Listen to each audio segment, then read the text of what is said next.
Hola chicos, ¿cómo están? Lo que voy a hacer ahora es una ayudantía más práctica, como para que entiendan un poco, digamos, los elementos de, el modelo de regresión lineal múltiple de la clase del lunes. Bueno, ya que no hubo alumnos presentes ni el jueves ni el viernes, prefería hacer ahora en el fin de semana esta ayudantía más práctica y así se las comparto a los dos cursos, por igual.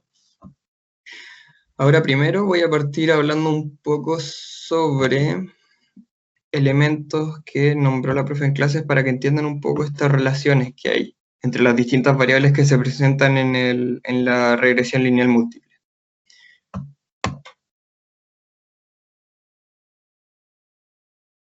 Comparto la pantalla. En realidad estoy compartiendo pantalla. Bueno, primero, ¿cómo se ve Z en un gráfico de doble entrada? Aquí en este caso tenemos lo que sería, por decirlo así, un gráfico normal sin considerar Z de regresión múltiple. ¿Por qué normal? Porque cuando consideramos Z, como podrán ver en los siguientes gráficos que están en esta clase, se le asignaron distintas figuras a, a las distintas variables, cosa de mostrar con un Z distinto qué sucede, y así se evalúa cómo funciona esta relación, cómo interfiere Z. Entonces, así se vería un gráfico normal, digamos que fuera de regresión lineal múltiple, sin alterar nada, con una relación, con una correlación de 0,8. Bastante fuerte, digamos, bien cercana al 1. Ahora vamos a ver ejemplos de cómo funciona Z para que entiendan un poco más los modelos de regresión lineal múltiple. Entonces, aquí está el primer gráfico.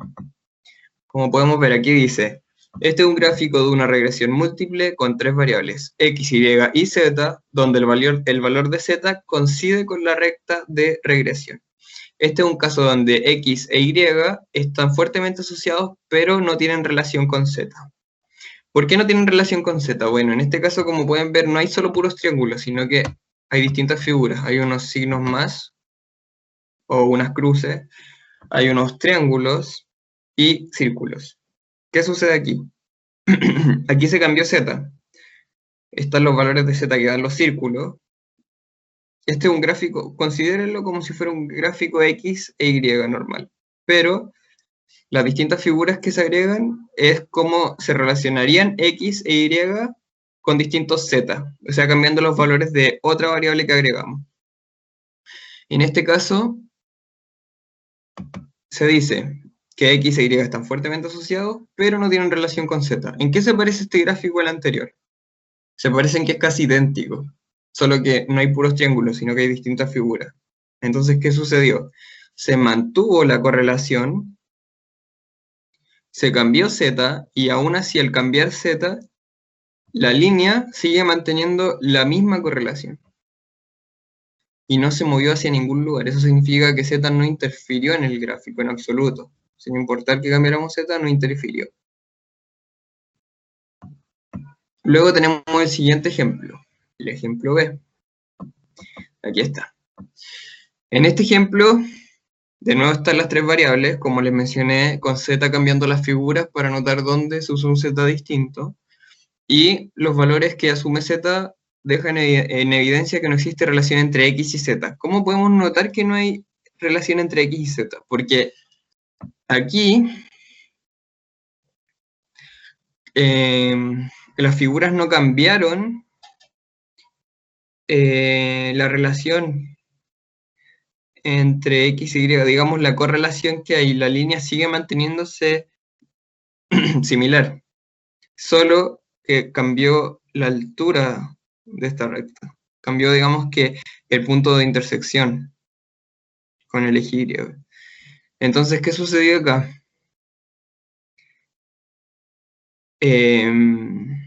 Existe una relación entre x y y, pero z no afecta a x, entonces z no cambia los valores que hay acá entre x y y, sino que Z afecta directamente a Y. Podemos decir que entonces X debería afectar de cierta forma a Y y al mismo tiempo Z también. Entonces cuando Z afecta, esta relación entre X y Y, por ejemplo, relación entre edad e inteligencia. Esta es la relación normal entre edad e inteligencia, pongamos. Pero Z sería otro valor, como por ejemplo golpes en la cabeza, pongamos. Y al cambiar Z, por ejemplo, muchos golpes en la cabeza, la recta se movió acá. ¿Por qué? Porque Y era la inteligencia y bajó con muchos golpes en la cabeza. O con un Z pequeño, aquí subió la recta, porque con menos golpes en la cabeza suponemos que la persona se hizo más inteligente. Entonces, la recta entre X e Y, la edad y la inteligencia, se sigue manteniendo. Pero, digamos que sigue influyendo de la misma manera la edad a la inteligencia. Pero, aparte, está otro valor que no se relaciona con la edad, sino que solo con la inteligencia, que son los golpes en la cabeza. Entonces, sigue estando esta misma pendiente, la misma inclinación de las rectas anteriores, pero se mueve porque otro valor interfirió en Y, en la variable dependiente, pero no en la independiente. Siguiente ejemplo. Ya, ¿qué sucede aquí? De nuevo tenemos la recta. Esta recta, si calculamos todo en general, digamos, si fusionáramos esto en una regresión lineal múltiple, en total daría esta recta. Porque si promediamos esto, da una recta así.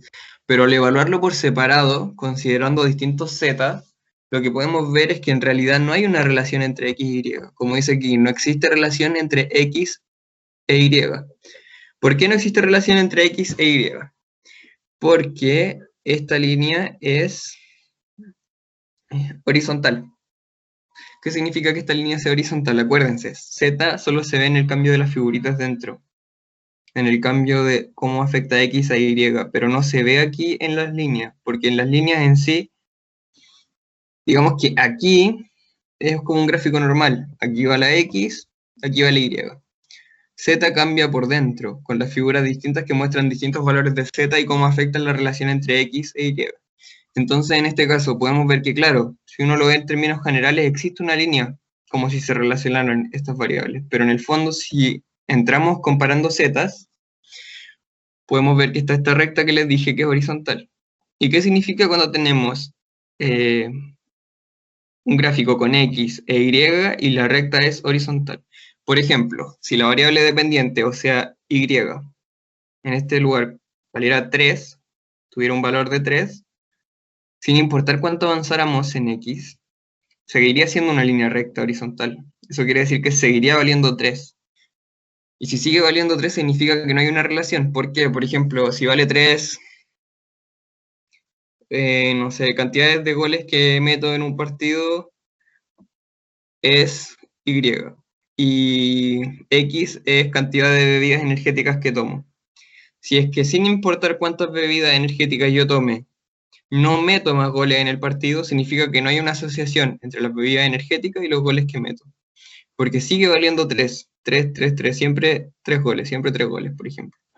Eso sucede acá, lo separamos en Z y en vez de mantenerse esta línea así, vimos que Z vale cierto valor, por ejemplo 1, la línea está acá, cuando Z vale 2, la línea está acá, cuando Z vale 3, la línea está acá, o sea que Z está interfiriendo en Y, pero no hay una relación entre X e Y, porque sin importar cuánto cambie X, Y sigue manteniéndose ahí. En cambio, Z cambió una vez y Y ya cambió acá. Z cambió otra vez y Y estuvo acá. Pero X no logra hacer un cambio. Por eso están estas líneas rectas, porque X no lo logra. Entonces, Z deja en evidencia que no existe relación entre X e Y. Entonces, como les dije, se mantiene la misma correlación en términos generales. Si consideramos todas las variables, se sigue viendo esta recta. Pero es porque estamos considerando todas las variables. El caso es que cuando separamos estas variables por cómo afecta Z, podemos ver que Z sí está afectando Y. Por ejemplo, cantidad de entrenamiento que tuve. La cantidad de entrenamiento que tuve sí manipuló Y y cambió y metí más goles acá porque digamos que entrené más horas, o metí más goles acá porque entrené aún más horas, pero las bebidas energéticas que tomé no afectaron, entonces con este nivel de entrenamiento, sin importar cuántas bebidas energéticas tome, no va a cambiar, y con este otro nivel de entrenamiento también, las bebidas energéticas no hacen un efecto en los goles que yo meto, es la misma idea acá, es la misma correlación en términos generales abarcando todas las variables, pero al compararlo con Z, con una de las variables dentro, digamos, podemos ver que en verdad X no está haciendo nada. Entonces aquí se puede identificar una correlación espuria, que es como les había dicho en una ayudantía anterior, que existen correlaciones espurias que tienen que ver con asociaciones que son, por decirlo así, meramente coincidencias, no hay una asociación real. Sí pueden, en cierto sentido, cuando uno lo evalúa sin notar Z, la variable, una variable explicar la otra. Digamos que pueden coincidir el número de bebidas energéticas que yo tomé con los goles que yo metí en promedio. Pero es una mera coincidencia y cuando evalúo el entrenamiento, noto que en verdad fue el entrenamiento el que hizo cambiar esto y dejar esta recta así. Pero las bebidas energéticas por mera coincidencia calzan con los valores de Y. Eso es una correlación espuria. Como les había dicho, eh, hay cálculos que hay en páginas de internet, etcétera, muy interesantes que hablan de relaciones que no tienen nada que ver con, no sé, son ejemplos como cantidad de quesos que se producen en un país versus cantidad de personas rubias en el otro lado del mundo. Cosas por el estilo. Eso en el fondo es una correlación espuria. Existe una aplicación, una explicación entre una variable y la otra de forma matemática, pero en el fondo esa asociación está cubierta por otra que media esta normalmente. Existe otra asociación que explica esto. O existe una coincidencia demasiado grande que hace que esta correlación espuria, que espurio en el fondo es por eso, porque en el fondo no hay una relación real.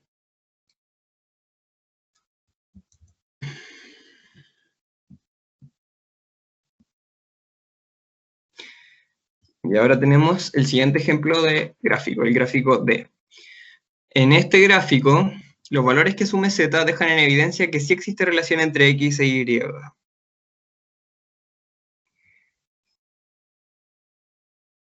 Y se dice que esta asociación es más débil y discreta que en el primer gráfico. ¿Por qué sí existe asociación? Porque no existe una pendiente idéntica, como en el ejemplo B, creo. No existe una pendiente idéntica a la correlación, que esto diría que Z no tiene que ver con X. No existe una pendiente idéntica a la de la correlación en sí. Y al mismo tiempo, Z sí influye en, en esto. Digamos que, como pueden ver, Z movió las rectas, o sea que influyó en Y, pero al mismo tiempo también X influye, por eso es que la pendiente no se mantuvo igual. Entonces, por eso la asociación entre X e Y es más débil que en el primer gráfico, digamos, y esto se evidencia al controlar Z. En el fondo, Z los logra mover, y si lo logran mover es porque hay una relación como entre medio, digamos, que eso hace que también sea más débil, pero siguen teniendo una... Se cambia el lugar de la intersección y aún así siguen teniendo una pendiente distinta a la normal del gráfico y una pendiente también que no es nula, que no es horizontal. Entonces hay una relación aquí. Una relación más débil, sí, pero es una relación.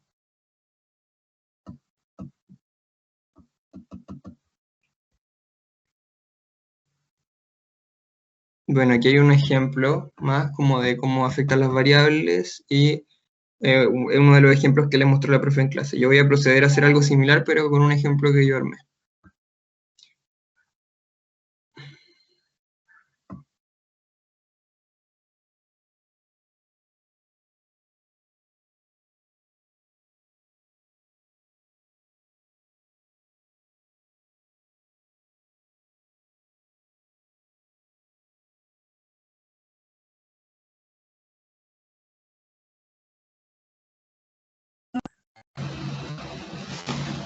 está un poco pegado. Y ahí sí volví.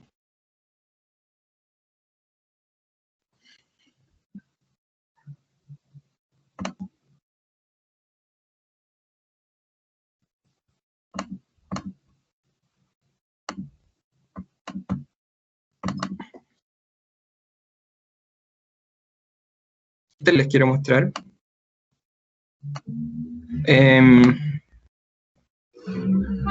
En el cual, ahora voy a escribir a ver si lo siguen viendo. Ya, perfecto. Entonces, en este ejemplo, como podrán apreciar, tenemos la variable dependiente, bienestar económico, que tiene que ver más que nada como con la producción de las personas en sí, de bienes, etcétera, bienestar económico, la capacidad económica de las personas, normalmente algo que se logra medir en los países, el bienestar económico. En el fondo tiene que ver con la capacidad económica que tienen las personas, con la capacidad de producir, con tener un estilo de vida que te pueda producir bienestar, digamos. De ahí viene bienestar económico. Donde tenemos una constante, esta en el modelo típico de función lineal. Acuérdense del modelo típico de función lineal, porque en clase tal vez se pudieron enredar al ver que la fórmula se agranda mucho al abarcar más betas y más x, etcétera, pero en el fondo es como la regresión lineal, pero multiplicada simplemente. En la fórmula se agregan más betas y más x, pero se pueden hacer cálculos muy similares porque se basa en los mismos principios. Entonces, igual que en la función lineal simple, esta constante, el 40, es el alfa. ¿Cómo era la función lineal simple? Y es igual a alfa más, ¿dónde está el más acá? Beta por x. Y es igual a alfa más beta por x. Y, claro, normalmente es beta 1 x1 más beta 2 x2. Pongamos que esto sigue avanzando, pero eso es simplemente para aumentar la explicación y abarcar todas las variables dentro del modelo de regresión lineal múltiple. Pero supongamos que estos son los datos que les dio Yamovi. Ustedes pueden hacer cálculos muy similares. Por ejemplo, la otra fórmula que teníamos era para calcular t. T, acuérdense que ayuda a tener coordenadas, a tener una posición dentro de una distribución normal. Entonces, t era igual, ¿a qué era igual t?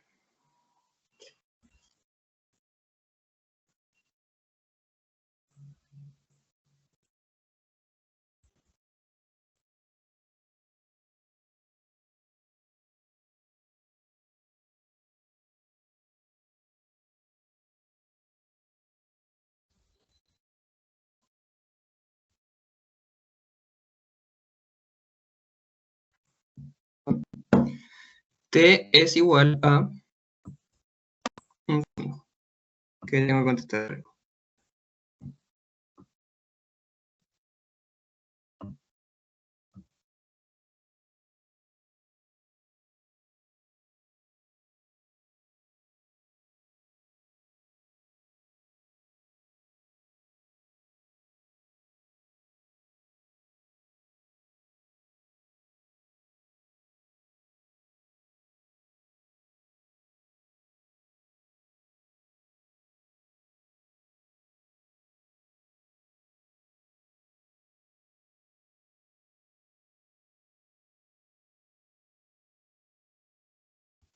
Perdón, ahora sí volví.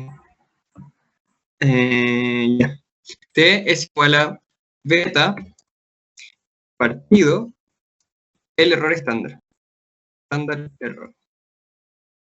¿Cierto? Entonces, por ejemplo, en el primer caso, vamos a sacar T. T sería igual a .32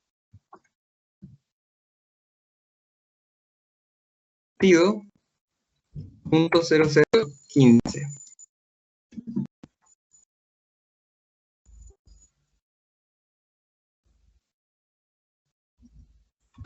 que esto da un t bastante grande de 480.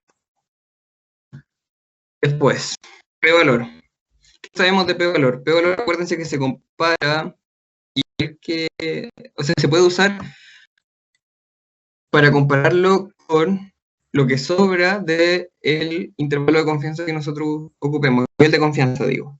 Si usamos 95%, acuérdense, los significativos son sobre el 0,05, porque todo el otro es el 0,95 veces el total de la distribución. Eso lo había explicado en clases anteriores, en prueba de hipótesis, funciona idéntico. Entonces, la gracia de eso es que con un intervalo de confianza del 95%, el valor siempre tiene que ser menor,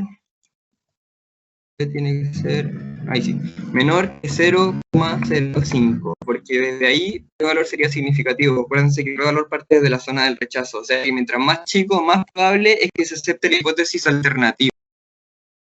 Por eso es que p-valor tiene que ser pequeño para aceptar lo que uno está buscando, que es normalmente la hipótesis alternativa. Si no, abarcaría la mayor cantidad de casos que se engloban en la hipótesis nula. Siempre los niveles de confianza buscan hacer eso, abarcar la mayoría de la población en ese nivel de confianza. Por ejemplo, 95% está la mayoría, que es la hipótesis nula de la distribución normal, y solo el 5% que está más alejado, digamos, más significativo, es el que uno puede decir, ya, esto ya es significativo, esto ya vale, para aceptar la alternativa. Entonces, en este caso, sabemos eso. ¿Y qué otra cosa sabemos? Que existen los valores críticos con los que se comparan. El valor crítico para un nivel de confianza del 95,1,96. Entonces, en este caso, el t-valor es muchísimo más alto, es 480. Eso quiere decir que por mucho es obvio que vamos a aceptar la hipótesis alternativa. Se podrían usar niveles de confianza mucho más altos, de hecho. Entonces sabemos que el p-valor es pequeño, porque se aceptó la alternativa. Entonces, al menos es más pequeño que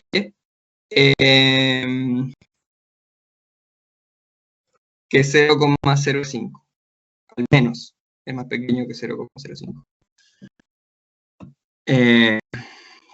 Pero yo me atrevería, de hecho, en este caso, a decir que p-valor es menor que 0,001. ¿Por qué? Porque el t es tan grande que es obvio. Es obvio que si pusiéramos una campana de Gauss, o una distribución normal, o sea, no es lo mismo, pero tiene la misma forma, el t que pone la posición estaría muy, muy, muy alejado, entonces sería, pero ya, como marcando mucho que es significativa esta relación que hay. Entonces, como podemos ver aquí, se usó la misma fórmula que para función lineal simple. ¿Y esto por qué? Porque esta beta de aquí se calcula, esta clase, restando toda la fórmula de beta, o sea, toda la fórmula de la regresión en sí, a esa fórmula si es que se agregara un valor de AX, uno, digamos. Entonces, ¿qué se hace ahí? En el fondo es saber si tal variable, por ejemplo, esta avanza una unidad, ¿cómo afecta a Y? Porque dentro de toda la fórmula grande se resta todo de una forma que se ve cómo una unidad de X afecta a Y. En este caso, esto es lo que afecta una unidad de paciencia. Esto es lo que afecta una unidad de paciencia al bienestar económico, en el fondo, según la pendiente. En el fondo es la pendiente, porque muestra en el fondo, muestra una proporción, y eso es la pendiente. La línea que uno ve en el gráfico es la proporción de cuánto avanza Y cuando ve que está avanzando, porque uno empieza a hacer avanzar X, que es la variable independiente, y ve cómo afecta a la dependiente. Entonces esa fórmula lo que hace es desmenuzar la fórmula grande, digamos, de regresión lineal múltiple, y sacar de alguna forma esta pendiente, esta proporción que hay, quitando toda la fórmula y mostrando solo cuando una variable avanza una unidad, cómo afecta a Y. Eso es lo que hace esa recta que se ve en, les voy a decir, en qué diapositiva por si quieren verlo,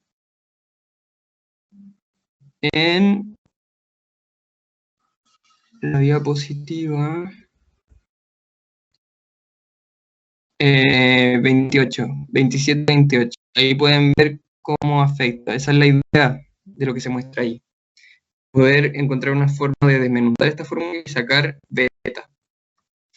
Y como pudieron ver, funciona porque lo podemos calcular idénticamente. Y también podemos hacerlo para los intervalos de confianza. Entonces, ¿cómo se calculaba en intervalos de confianza? Era el coeficiente, o sea, beta, 0,72.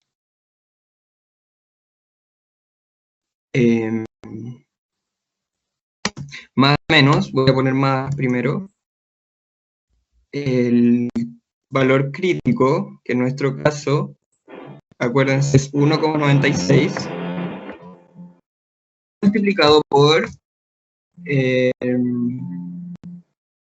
error estándar, por el estándar error, que en este caso es 0,0015. Entonces, si calculamos eso,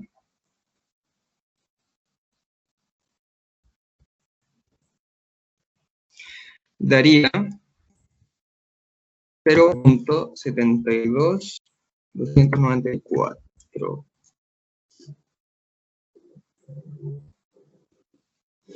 Y por otro lado, si calculamos esto mismo, pero restando, porque acuérdense que los intervalos son más o menos porque se suma el error a ambos lados en el fondo, para tener una estimación de cómo puede afectar a estos valores.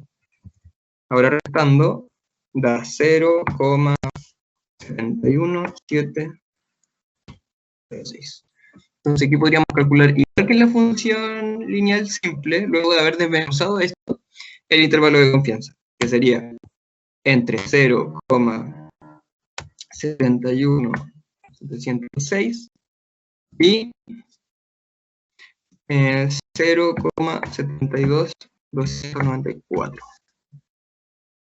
Pero ahora lo último que queda es que para ver si pueden hacerlo, podrían ponerse a prueba y avanzar con estos dos variables que dejé en blanco aún. Entonces lo que vamos a hacer es que aquí ustedes pausan el video y luego les muestro la respuesta. Entonces podrían pausarlo, intentar hacerlo y a ver a qué les da. Acuérdense, esto no es necesario, no lo tienen que calcular así exactos. Lo que importa es que me digan si es mayor o menor al 0,05, como para saber si con un intervalo del 95% lo logro o no. En este caso hay una asociación porque es mucho menor. Entonces, si fuera menor a 0,05, está esa asociación. Si fuera mayor, no está. ¿Y cómo sabes eso? Con T. Si es que T es menor al valor crítico, entonces P es más alto. Y si T lo supera, en este caso T lo supera, mientras más grande T, en el fondo, más chico debería ser P. Esto funciona hacia los dos lados, porque pueden haber asociaciones negativas. Entonces, mientras más grande, digamos, el valor absoluto de T, más chico debería ser P. Y mientras más grande T, más probable debería ser que se acepte la alternativa, mientras más chico P, más probable que se acepte la alternativa. Entonces ahora intenten ustedes, digamos, ustedes usen el video, intenten hacerlo, y yo ahora les voy a dar la respuesta, así que pausenlo justo ahora, y yo enseguida, ahora después de esta pausa, les doy la respuesta.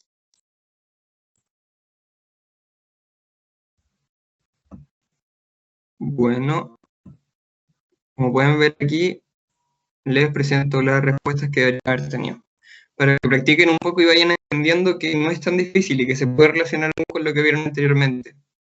Se gana más porque se agarran más variables, pero se busca hacer lo mismo. Entonces me gustaría que eso ya lo tuvieran claro y con eso yo me doy por pagado. Espero que haya servido mucho esta clase y me despido. Voy a dejar de compartir ahora.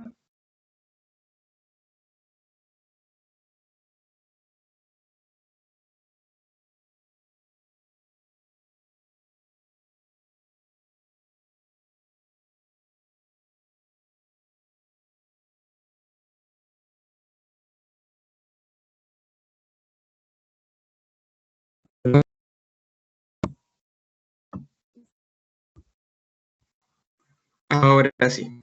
Ahora sí voy a poder detener la grabación. Mi computadora anda fallando N. Hasta luego. Ojalá les sirva mucho esta ayudantía. Cuídense.